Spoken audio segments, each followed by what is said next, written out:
Okay, so every so often, someone will reach out to me either via Instagram or via my email address,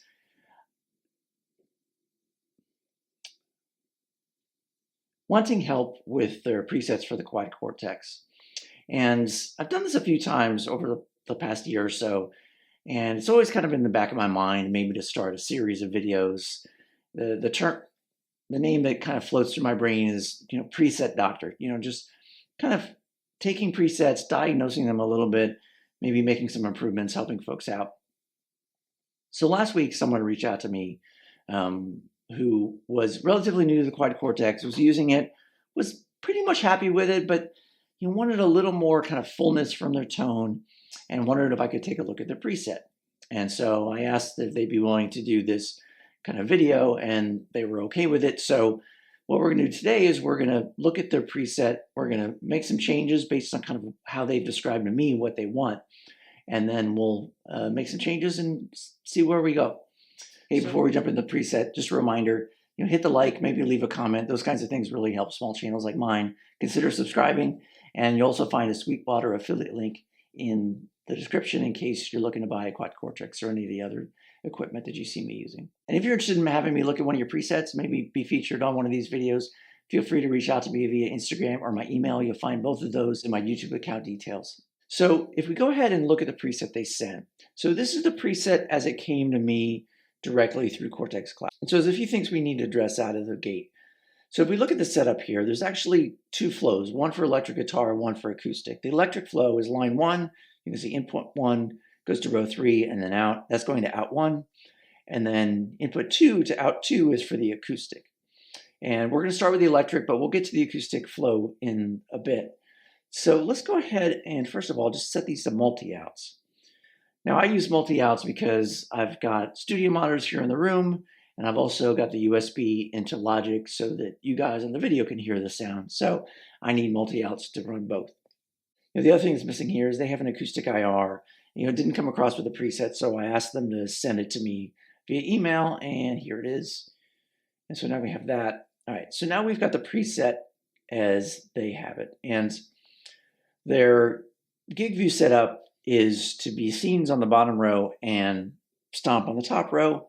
And they got 4 main tones. They got a clean tone, kind of a crunchy rhythm, a heavier rhythm tone, and then a solo tone. And we'll get into, for each tone, kind of how they described to me what they wanted. But let's go ahead and hear what they have now. So for the clean tone, they're running a Freeman 100 clean into a Fender 4x10. And a little bit of reverb on the end. So that's about it. For the crunch tone, they're using a Marshall UBL lead into a Marshall 4x12. And they've still got some reverb on the end, and they've got a overdrive in 5 bits. So they have 808 overdrive. So a very common overdrive to kind of put in front of a gainy amp to tighten it up a little bit. For the rhythm tone, basically the same thing. I think they're just pushing the gain. And then the solo tone, again, is the same. They've got some EQ on it, and they're adding in a delay. So let's hear what those sound like. So the clean tone, we can add overdrive to that. We've got a crunch tone.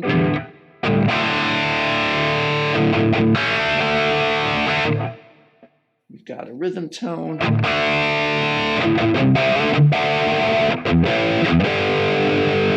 And a solo tone.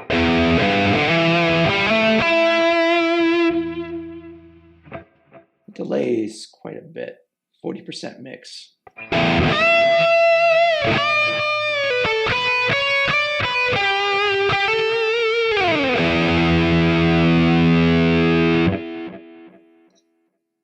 So, overall, the tones aren't bad.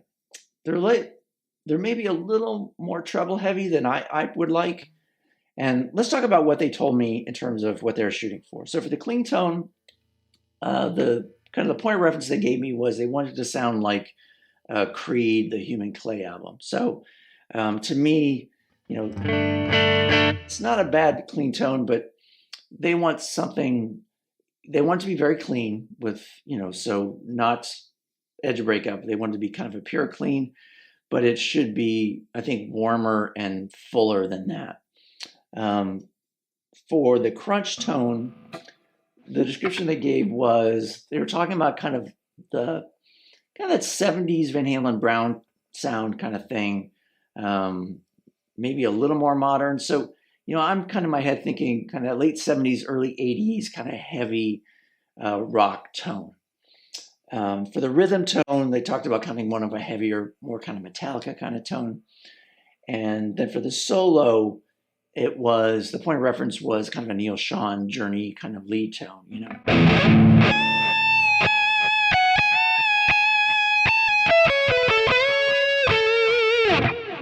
So I think we can do that. So let's go ahead and start with the clean tone. So when I look into what was used on that Creed album, a lot of the clean tones were kind of your standard Fender. I think it was a Super Reverb or a Twin or something like that. And I think that would work really well here because I think it'll give it a little bit more low-end beef to it and still keeping it pretty clean. So let's go ahead and let's swap out these amps for kind of a Fender amp. Okay, so now we've got a twin vibrato. You can see we've got the volume at about 4 or 4.5. We're pulling back the bass just a little bit, scooping the mids a little bit, adding some treble, bright switches on. And I'm running this through a set of IRs. These are my favorite IRs for clean tones. They're part of the Amalgam Free Pack. I'll put the link to that in the description below. And so let's hear how it sounds.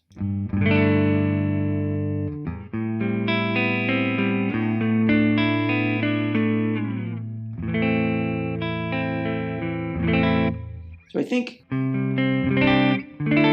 little bit warmer, still very pure clean.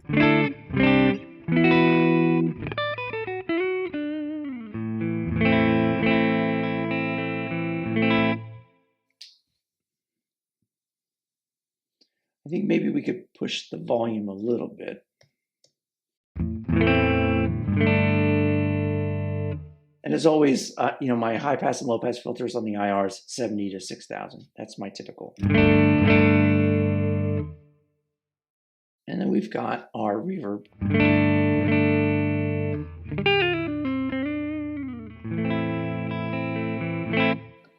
So I think that's a good kind of basic clean tone for what they want to do. So let's move on to the crunch tone. So this is the one they wanted, kind of the Van Halen Brown sound, kind of that maybe more of a 70s, more modernized maybe kind of tone, but not super heavy. So in my mind, when I think about that kind of heavy, kind of early 80s, late 70s, maybe a little more modern, my head goes to the PV 505. So we're not quite getting into, say, 5150 realm or like a Mesa, rectifier kind of thing, but it's kind of taking that heavy tone and making it a little more modern. So let's go ahead and let's swap it out for that. Okay, now, so for the crunch tone, what I've done is I brought in a PV 505 rhythm, and I've put it on line 1 because we had enough CPU to put it up there, and I think we're going to want some different amps for the rhythm and solo tones. So I wanted to kind of use the CPU to its fullest. And in terms of IRs, again, I'm picking a couple from the Amalgam Free Pack. There's a couple Marshall 4x12s. So we can see I've got the gain at about 6. I've got the bass, on 5, pulling back the mids quite a bit, pushing the treble, got the bright on, the presence on, and we're pushing more master gain than preamp gain. And I've turned off the 808.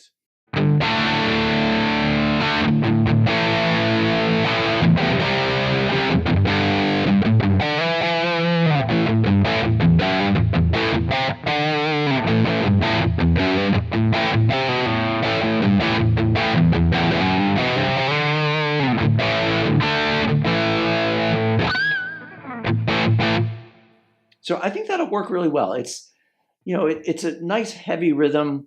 It's not getting super modern, so I think it'll do good for kind of that 80s rock kind of thing. You could do like Bon Jovi with this. You could do a bunch of other stuff.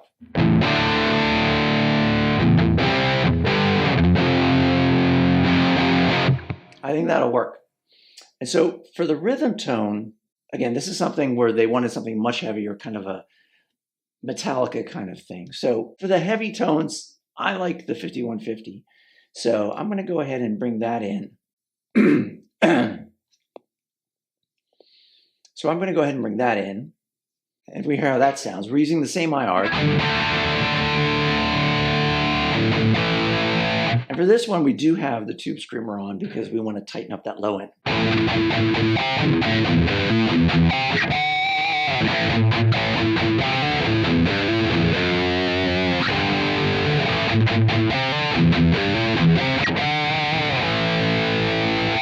We could turn off the tube screamer.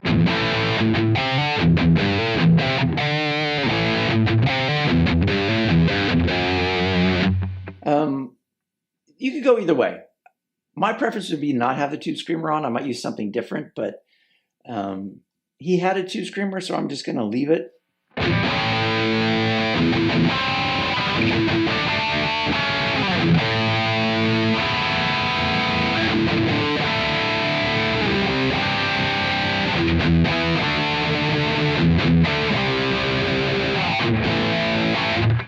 I think that's a good kind of more modern heavy rhythm tone.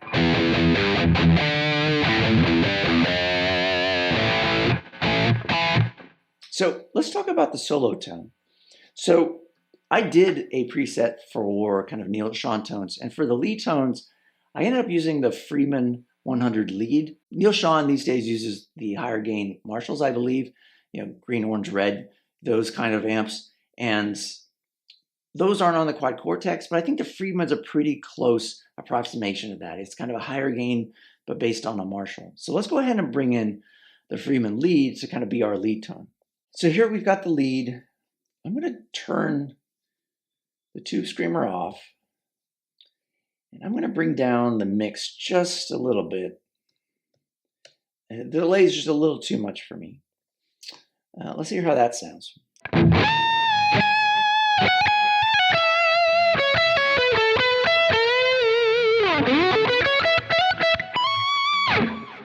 I think that works pretty well. Maybe it needs a little more level. And we can go ahead and just tweak the output here.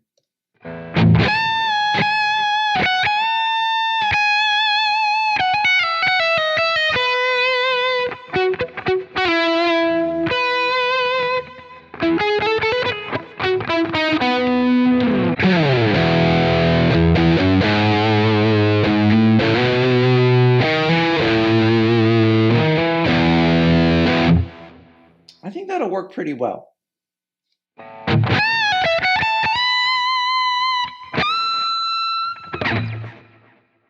So I'm pretty happy with kind of where our preset is from the electric tones.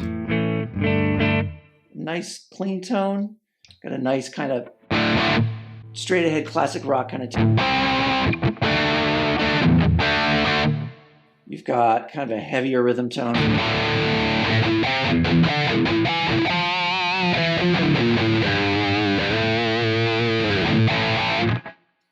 And then we've got a nice kind of singing lead tone.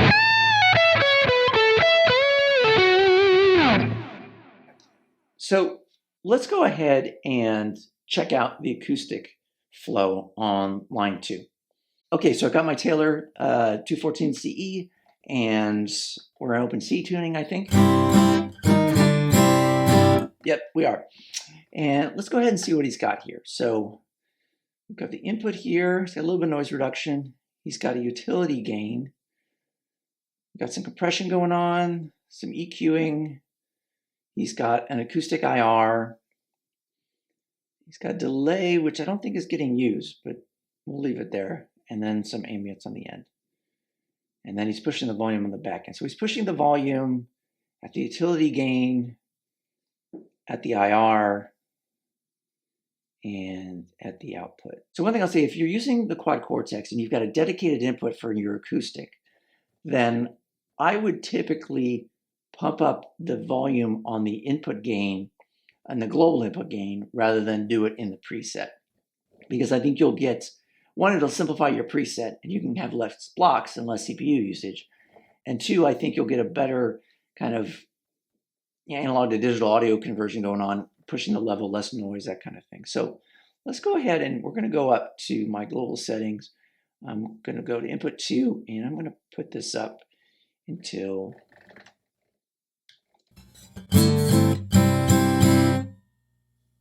do probably 20.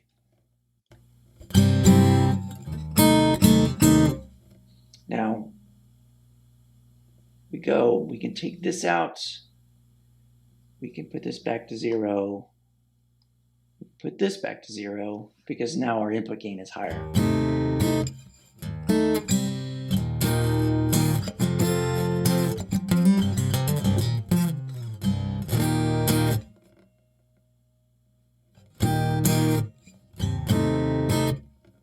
We could do a little more gain on the output, just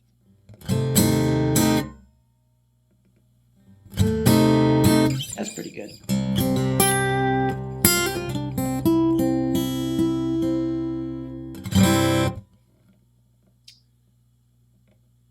So let's go ahead and save that. I'm going to go ahead and throw some headphones on because it makes it easier to hear the acoustic tones without hearing the guitar itself. All right, we can hear it better now.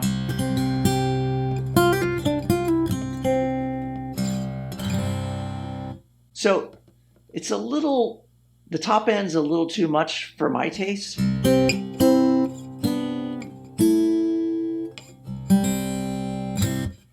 So one thing I would do is, on the IR, he's got the low pass at 12. I'm going to lower that a little bit to 10. And, oops. And I'm going to bring this up a little bit.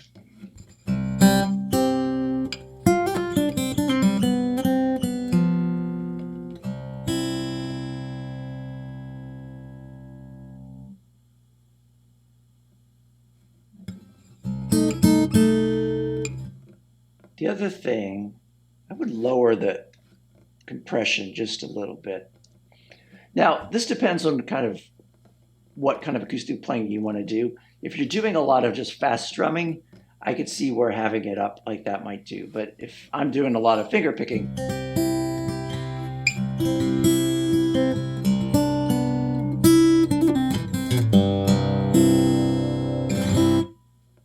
I might want to have less compression. So you can kind of move it around to your taste. I'm going to bring it down a little bit.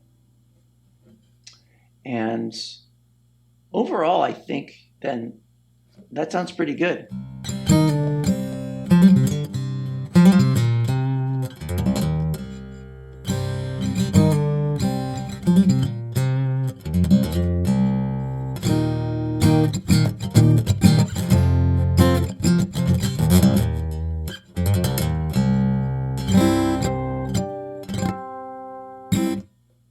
I think that sounds pretty good. The only other thing I might look at is you could look at maybe some different impulse responses.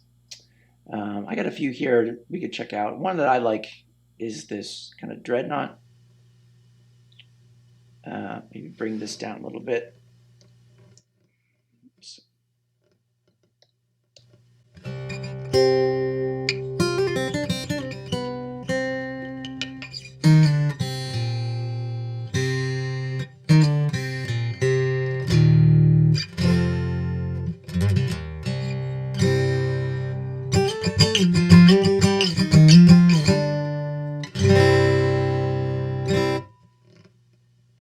So I think that sounds pretty good, but that's, again, it's a matter of personal taste. It also depends on the guitar you're using. The Taylor tends to be kind of a very even kind of tone. Some guitars, depending on the pickup they have, can be kind of boomy on the low end, or they might be a little more trebly. So you maybe want to pick the IR and the EQ that works best with that guitar. But overall, I think this works pretty well.